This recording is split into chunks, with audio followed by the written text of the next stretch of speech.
छोटं पिल्लू आहे ना आपल्या आईपासून हरवलंय. तर तिकडे तिकडे तिकडे तिची आई आहे, तिकडे आहे, घर आहे तिकडे. आणि हे पिल्लू इकडे आले बघा. आणि तिची मम्मी तिकडे आवाज देऊन बोलवतीये.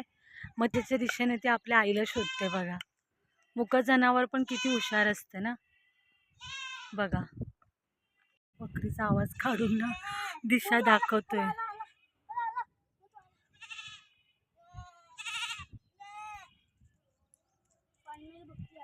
आली बघा, आवाजाच्या दिशेने ती आली. किती गोंडस असं वासरू आहे. ऋत्विक आणि मी आता आलो आहे क्रिकेट खेळण्यासाठी. ऋत्विक आधी खेळत होता त्याच्या फ्रेंड्स बरोबर, पण त्यांच्याशी झालं त्याचं भांडण. मग आता त्याला खेळायला कोणच नाही, म्हणून तो मग जबरदस्ती मला घेऊन आला. आज संडे आहे, मला पण सुट्टी आहे आणि ऋत्विकला तर सुट्ट्याच पडल्यात. सो ऋत्विक म्हणून आता घरातच असतो. कुणाशी पटतच नाही बघायचं, सगळ्यांशी भांडत असतो. चिटी केली, वलतून फेकली हा, आणि नंतर शेतात फेकायला लागला, म्हणायला लागला तू तू आण तो तुझ्या नीट एक फेकली. म्हणून मी म्हटलं की माझ्यासोबत खेळू नको. कुणा कधी पटायचं बिट्टू तुझा? कुणाशी आमच्या बिट्टूचं पटत नाही, सगळ्यांशी भांडत असतो.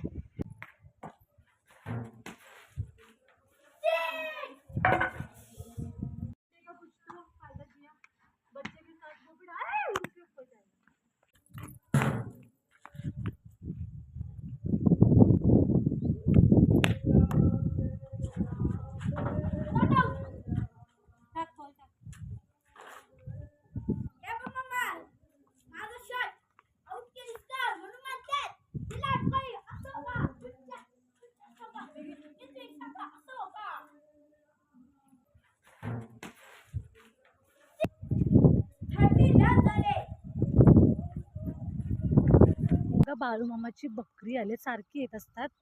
आता सुद्धा आलेत बघा. हे बघा किती सारी बकरी आहेत, वेगळ्या वेगळ्या बकरी आहेत. पळतात बाबा.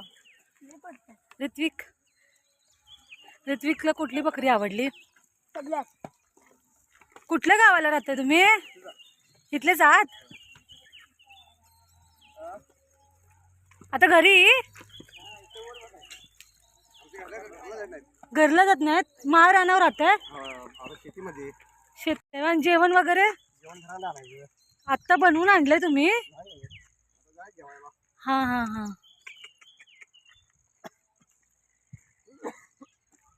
बघा किती बकरी आहेत आणि हे माळ रानावरच राहतात.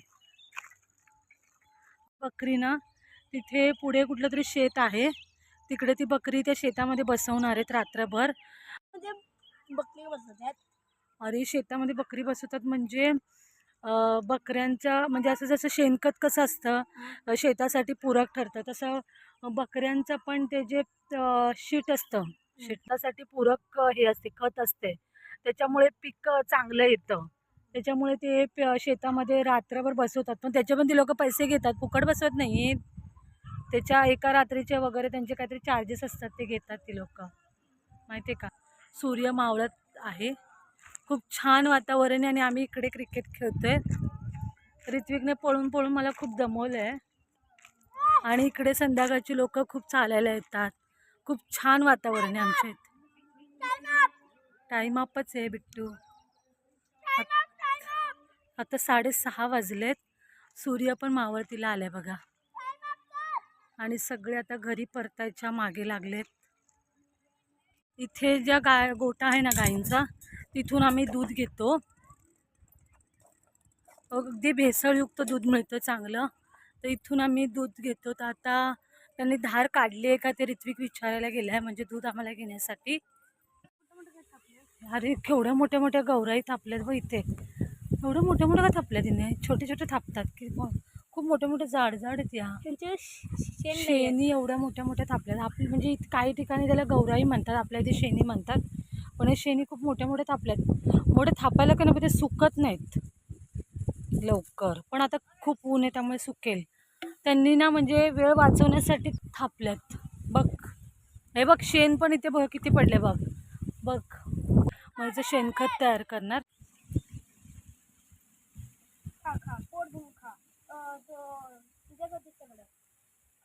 तेरे लिए कुछ भी है ना ऋत्विक, तेरे लिए कुछ भी. एवढं एवढं कसं काय खायचं, जास्त नाही खायचं. वाटते आता हेच खाण्यात बिझी आहे. खा बघा खा. तू एक काम कर, आता सुट्ट्या पडल्यात ना, तू गावाला जा आणि आईला सांग एक गाय किंवा म्हस घेऊन द्यायला. हाय की मग तू सांभाळ जरा. खा खा खा सांभाळशील काय? खा खा खा ले. आपल्या पाठीमागच्या साईडला परड्यात बांधायला सांगूया. तर अशा प्रकारे बघा आम्ही आजचा दिवस ऋत्विक बरोबर स्पेंड केला. मी आजचा संडे होता, मला एक दिवस सुट्टी होती, ती पण ऋत्विकने मला झोपू दिलं नाही, आराम करू दिलं नाही आणि त्याच्याबरोबर मला क्रिकेट खेळून खेळून अक्षरशः दमवून टाकलं त्याने मला. आणि त्याचा अवतार बघून आता असं वाटतं की त्याला साबण लावून लावून धुवून त्याला स्वच्छ करायला पाहिजे, इतका आमचा ऋत्विक काळा कुट्ट झाला आहे.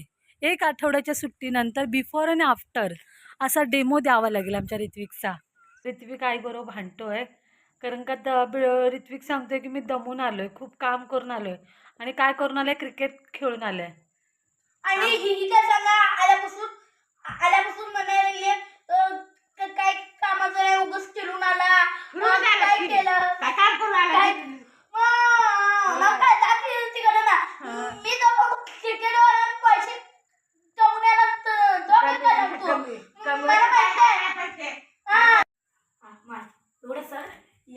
बिट्टू, तुला मारताना मी तुला मारताना पहिला रडू तुझ्या आईलाच येते. मारणं तर लांबच राहिलं, तर 2 हात लावले की लगेच आईच्या डोळ्यातून टपाटपा आमच्या पाणी पडतात. ऋत्विकला 2 फटके देत होते सकाळी तर, आणि तो खोटा बोलला म्हणून मी त्याला सांगितलं तू आज जेवायचं. पंखा लावू दे, पंखा लाव. पंखा लगेच बंद केला, एवढं गरम व्हायला नाही. हां, तू का सगळ्यांबरोबर भांडत असतोस रे? रोहित शर्मा. एकदा म्हणतो तुला मोठं होऊन काय म्हणायचंय? एकदा म्हणतो क्रिकेटर, आणि मध्ये काय म्हणत होता बनायचं? सोल्जर. मला AK-47 चालवायची आहे. आणि आता IPL चालू झाल्यापासून म्हणतो मी क्रिकेटर बनणार. IPL संपल्यावर काय म्हणशील? नाही, आता त्याच्यानंतर काय बनायचंय? IPL संपल्यानंतर काय वेगळं वेगळंच ड्रीम आहे. त्याचा पूर्ण दिवस मी आता ऋत्विक बरोबर घालवलाय आणि ऋत्विकला बघा आता स्वच्छ आंघोळ घालून आता स्वच्छ केलंय. दिवसभर नुसता खेळून खेळून थकला होता. खोकला पण चालू झाला बघा. वॅकेशनचे साईड इफेक्ट चालू झालेत वाटतं ऋत्विकवरती.